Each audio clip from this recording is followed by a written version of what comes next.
Hello, I'm Rory O'Donnell, the writer and co-director of The Landlady, and I thought today I'd give you a little potted history of the anthology or portmanteau film.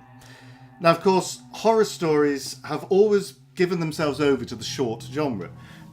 You can think of the ghost stories of M.R. James or the works of Lovecraft, and of course, Edgar Allan Poe.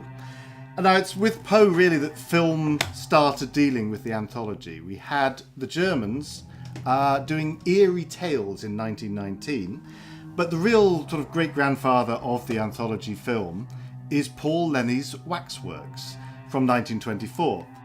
Moving on, in Britain, we had a film in 1945 from Ealing Studios called Dead of Night, and that became the real template for these films, certainly in Britain.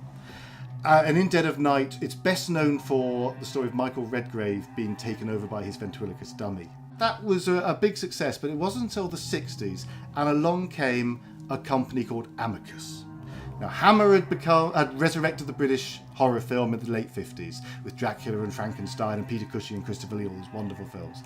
But Amicus, being an independent company, not having the money, they thought, well, what we can do is we can make lots of little films and stick them together.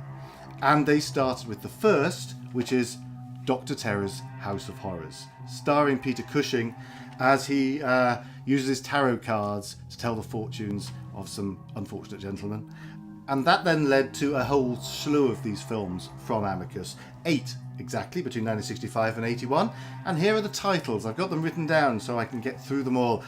Dr. Terror's House of Horrors, Torture Garden, Tales from the Crypt, The Vault of Horror, Asylum, From Beyond the Grave, The House That Dripped Blood, and The Monster Club. It was in the 80s in America that the big names really stepped in. You had Stephen King and George Romero doing Creepshow, and the anthology TV shows from the 60s and 70s produced movie versions like Twilight Zone the movie, Tales of the Dark Side. Of course, in the rest of the world, these things were still made. And you can't leave without talking about Japan. In 1964, they produced Kwaidan, which was based on the Oriental ghost stories of Lafcadio Hearn. But more recently, they've really taken hold of these short stories. So you've got things like Dark Tales of Japan here, and then the Three Extremes movies, which would take some of the leading directors from both Japan and Korea and Hong Kong who made these anthologies. So it's really alive in the East. So what we're trying to do with The Landlady is bring those old British movies from the 60s, the 70s, the early 80s back. The Amicus movies with the Hammer style. The ones that you used to creep downstairs late at night when you were far too young and watch on the TV, and you would have sleepless nights. Those are the 4 stories that we're trying to tell you with The Landlady, and we hope you enjoy them.